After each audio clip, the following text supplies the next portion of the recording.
Hi y'all, I can't believe we're already 4 weeks into the 75 hard challenge, the writer version that I'm doing. So here's how days 21 through 28 went.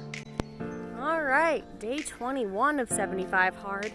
Workouts today, I did a little jog on my lunch break, and right now I'm riding bareback on my horse Patriot, counting that as my second workout. Oh, there's a deer over there. I'm hoping he doesn't spook at somewhere in the grass. But yeah, so this is my second workout. We did a lot of long trotting, which is really good for my thighs and core, and pretty good for him too, as far as a conditioning exercise. So that's day 21.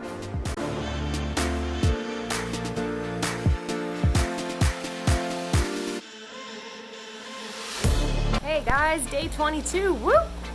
Doing pretty well, kicking off the week with a bang yesterday. Had a good start, and it's Tuesday now, and it's raining for the first time when I needed to do my outdoor workout. So it gave me the incentive that I needed to clean off my back porch here so that I can do my workout in the shade of a awning. But it's kind of nice listening to the rain and working out here.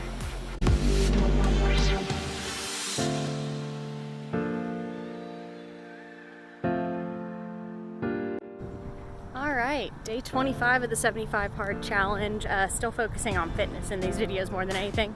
But I wanted to brag a little today because I finally jogged a full lap around the track and I wasn't dying at the end, and I continued to jog the long stretches for another half hour after that. So it may be a small goal to a lot of people, but it was a big goal for me when endurance has been one of my biggest issues and one of the biggest things I was hoping to gain from this challenge. So it's starting to rain a little bit here too, but yeah, really proud of myself on this one, and I promise to have more writing-centric videos coming up, but this was a big hurdle for me and a big step on my fitness journey.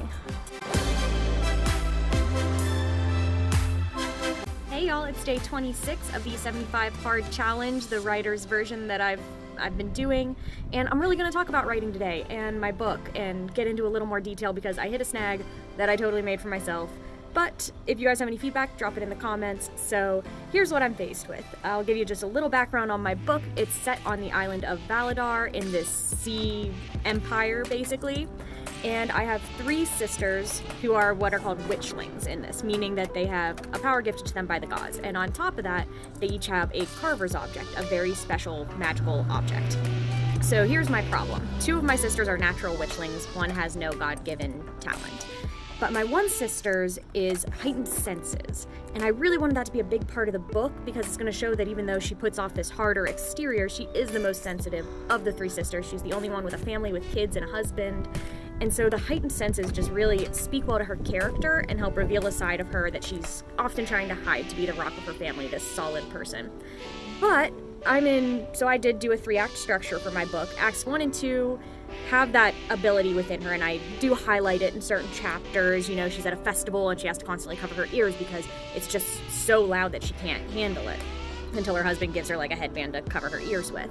But then in Act 3, I totally forgot about that when I was writing apparently, and it didn't dawn on me until I'm hitting the climax of my story and I'm going to write it and I want to like highlight her heightened senses again, and I'm like, I haven't referenced this in probably 10 chapters now. And so, even though I originally thought it was such an integral part of her character, I haven't been including it lately. And I'm faced with hearing in my head what I've heard a lot of authors and instructors say with, if it's not adding to the story, remove it from the story. So now I don't know what to do, because I really thought this was going to be a big part of her character, and my 3 sisters having witchling powers and carver's objects is part of what makes them so powerful and so special, is they don't have just one or the other, they have both. So that's what makes them stand out. But if I'm not utilizing it properly in my writing, do I need to adjust my writing, or do I need to remove the witchling aspect from them? And from Katha, this one with the heightened senses specifically. So I'm leaning towards changing my writing for her and really highlighting this and showing how having this ability changes the way she looks at the world and walks through the world in my entire novel, and not just strongly in Act 1, weakly in Act 2, and not at all in Act 3. So, editing, here I come. A lot of editing steps for Katha, either way, but what do you guys think? Day 27 of the 75 hard challenge, and it's Father's Day, so it is 1:30 and I've already gotten in everything but drinking my full gallon of water. I am back out at the barn with Patriot, again riding without the saddle today. I did a trail ride with a lot of uphill, which if you've ridden bareback uphill, you know is a lot of clenching your thighs, holding onto your core, and staying in the correct place on the horse's back the entire time. which is challenging, especially when your horse wants to gallop the entire way up the hill instead of taking it nice and slow to build his muscles as well. But we did that. I did yoga this morning, and we're gonna have a nice healthy Father's Day meal grilling out at my parents' tonight. So yeah, another successful day, and tomorrow makes 4 weeks. That really happened quick. So I made some big strides on writing this week. I made some big strides on my novel and working to overcome some problems that I'm having in my third act and throughout some of my book here. So it's been really productive for me, especially as a writer, and my cat is coming to join me and help out with all of my issues. But yeah, especially in my writing, it's really helping me to dissect what's going on in my third act right now and try to make sure that all the key points with my magic system, all of the key important parts of my character's points of view are coming through. So stay tuned as I continue to improve my mental health, my physical health, my writing, and everything in between.